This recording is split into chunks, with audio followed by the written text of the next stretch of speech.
walk through the door, the first time that I walked through the door a couple of weeks ago, how did y'all read? Bryce. Yeah, ideally, right? How about like, okay, sex, gender, sexual identity? Yeah, As a man. sure.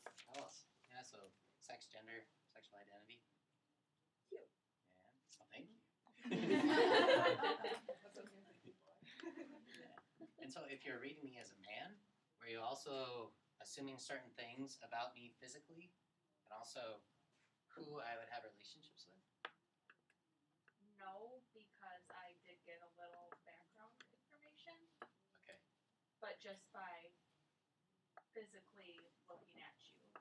Yeah. As a man, probably had been born a man, all that kind of stuff. Yeah. Well, even that being said, like, I kind of heard, like, your background and stuff before, but I'm still trying to think of, like, are you attracted to women? Are you attracted to men? Do you have a penis? Do you have a vagina? Like, Right. and I was still in my head, like, trying to figure out, like, oh. It was so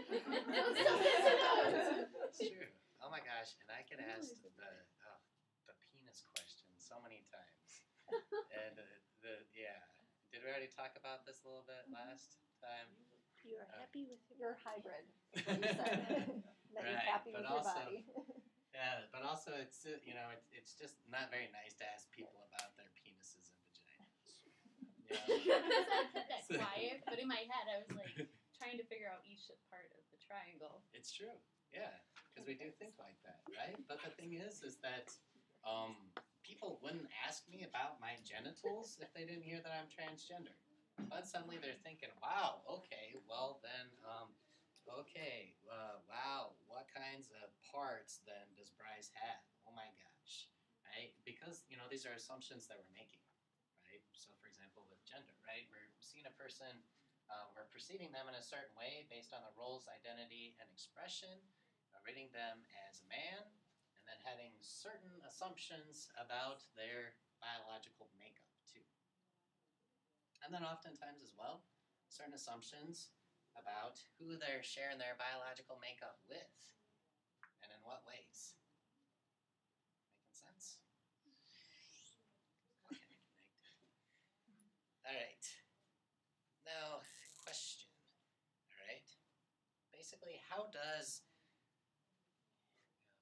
sexism, add this to our little triangle here. What we're going to talk about is how does sexism keep sex and gender as they are?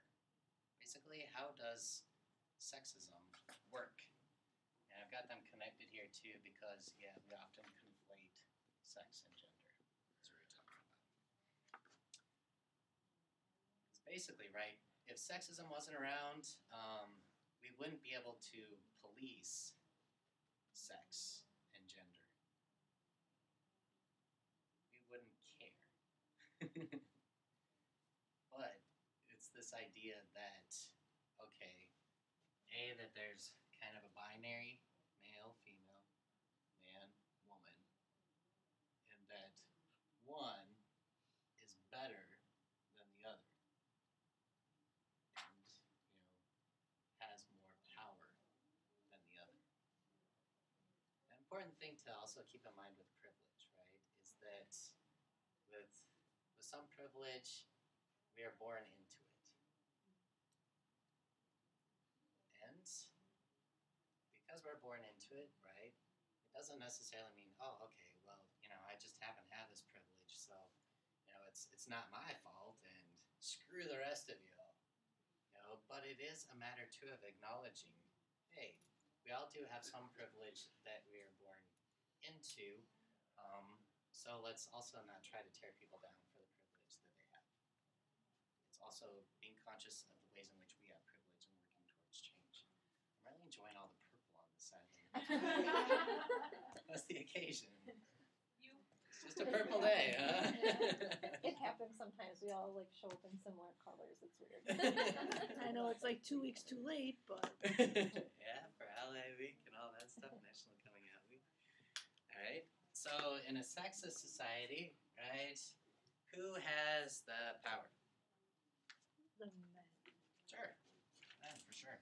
And also, particularly, right, what kind of men? Straight men. Well, White we'll get to that. men. Straight rich White, white true. men. All that is true. And also, yeah, I'm going to Cisgendered men. There you go. Yeah, since we're particularly talking about sex and gender. But yeah, we typically do also bring in race, most definitely. So yeah, okay. So cisgender men in a sexist society have the most power. Who has the least power? Transgendered women. Yeah, I'm hearing multiple answers. Oh, yeah, it's basically everybody else, right? Everybody but cisgender men. But then what starts happening even within that whole grouping of all of these not cisgender men is that we start creating certain hierarchies even within that, right? As even we were kind of talking about over here, right? The idea of having an LGBT community, but there are some hierarchies within that. And I would say too that these are actually like false hierarchies because they're not necessarily about dismantling power. It's just saying, well, shoot, I'm better off than they are. At least I'm not like them. You know, and basically trying to assert some sort of your own power or put yourself above these other folks in whatever ways. All right. If let's see, and just as if sexism weren't around, we wouldn't really be able to police sex and gender, right? What are some examples of ways in which we police sex and gender? Sure. Yeah.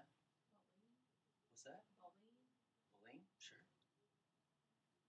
Also, yeah, and specific examples of bullying, you know, maybe like with the bathroom stuff. You know, also say with. You see it in some educational settings too. There's some schools that are just for females, just for males. Right. Yep. And also, like when babies are born, right, and they have quote unquote ambiguous genitalia, right? Even the idea that there is something called ambiguous genitalia, what that means is, you know, what can be included in there too is the size of the penis on the baby. That basically like it needs to be 1 inch, or else you know it must be female, or therefore it has ambiguous genitalia.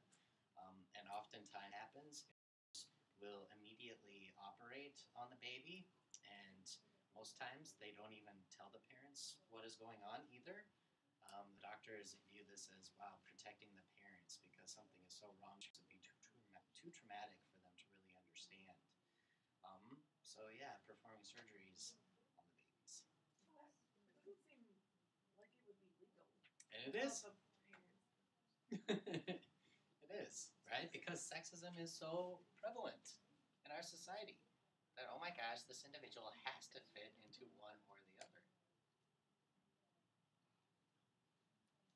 I'm just still a little bit unclear about what ambiguous. Sure. Does that mean you have both physical parts when you're born, or what does that mean? It means, in a nutshell, that people can't put this individual into an either-or category. It means that there is some sort of variation. So, right, with ambiguous, yeah, it can include, you know, maybe a penis and a vagina, or it could also be a matter of, again, the size of the penis or clitoris, right? Then it becomes a question of, wow, is this a penis or is this a clitoris, etc. That folks are feeling like, I can't immediately say this child is male or female.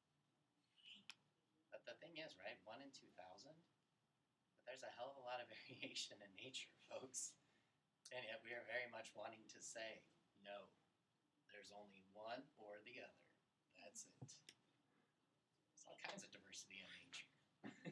Plus the fact that at one point Alright, we're gonna everybody starts switch to the last team. I mean, it makes